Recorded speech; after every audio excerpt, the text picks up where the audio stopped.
నేను చూపించిన మెజర్మెంట్స్ ప్రకారం అయితే ఇలా అయితే బొంబాయి రవ్వ వడియాలు అయితే చేయండి. ఫస్ట్ అయితే నేను చూపించిన గ్లాస్ మేము అంతకి తీసుకున్నాము. దాని కొలత మేరకు అయితే ఈరోజు అయితే బొంబాయి రవ్వ వడియాలు అయితే చేస్తున్నాము. మీకు నచ్చితే మీరు కూడా ట్రై చేయండి, ఓకేనా. ఇప్పుడైతే హాట్ వాటర్లో అయితే కొంచెం సాల్ట్ అయితే వేస్తున్నాము. ఇంకా మనం ఇలా మెల్ట్ అయ్యేలా కలపాలండి.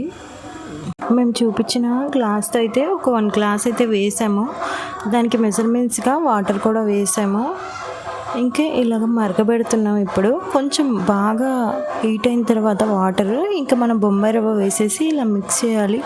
ఆల్రెడీ మనం ముందే సాల్ట్ వేసాం కాబట్టి చూసుకోండి టేస్ట్. మళ్ళీ వేసామనుకో ఉప్పు కసమై తినబుద్ధి కాదండి వడియాలు. సో ఇలాగా మీరే పద్ధతిలో చేస్తారో నాకు కామెంట్ చేయండి. నెక్స్ట్ టైం నేను అలా ట్రై చేస్తాను డెఫినెట్లీగా. ఇప్పుడైతే ఇలాగ బాగా మరగనివ్వాలండి. మనం బొంబాయి రవ్వ వేసిన తర్వాత హై ఫ్లేమ్లో పెట్టుకున్నామంటే తొందరగా ఉడికేస్తుందండి. కొంచెం నేను చూపిస్తున్నట్టు చేయండి. నెక్స్ట్ అయితే మనకి నచ్చినట్టు కొద్దిగా జీలకర్ర, ఎండుమిరపకాయలు ఇలా మిక్సీలో వేసి అయితే వేయండి. టేస్ట్ అయితే చాలా బాగుంటుంది. ఇంకా మనం ఆ మిశ్రమాన్ని దించాక ఇవైతే వేయాలి. ఇప్పుడు నేను చెప్పిన జీలకర్ర, ఎండుమిరపకాయలు వేసుకోవాలి, లేకపోతే పచ్చిమిర్చి కూడా వేసుకోవచ్చు. మనకు నచ్చినట్లయితే చేసుకోవచ్చు అండి. ఇప్పుడైతే మేము చూపిస్తున్నట్లు అలా అయితే ఎనపాలండి. నేనైతే ఎనపాలి అంటాను, ఆరు కలపాలి అని కూడా అంటారు. మీరు ఏ లాంగ్వేజ్ యూజ్ చేస్తారో కామెంట్ చేయండి. ఇలా మంచిగా కలిపిన తర్వాత ఇంకా మనము ఒక షీట్ అయితే తీసుకొని, షీట్ ఆర్ క్లాత్ ఏదైనా తీసుకొని మనం వడియాలు అయితే వేస్తే మంచిగా వచ్చేస్తుందండి. ఒక 2-3 రోజులు ఎండలో కానీ ఎండబెట్టామనుకో మంచిగా ఒక సంవత్సరం అంతా కూడా నిల్వ ఉంటాయి, మంచిగా వాడుకోవచ్చు. మేమైతే కాటన్ క్లాత్ అయితే తీసుకొని ఇలా తడిపేసి మంచం మీద అయితే వేసాము.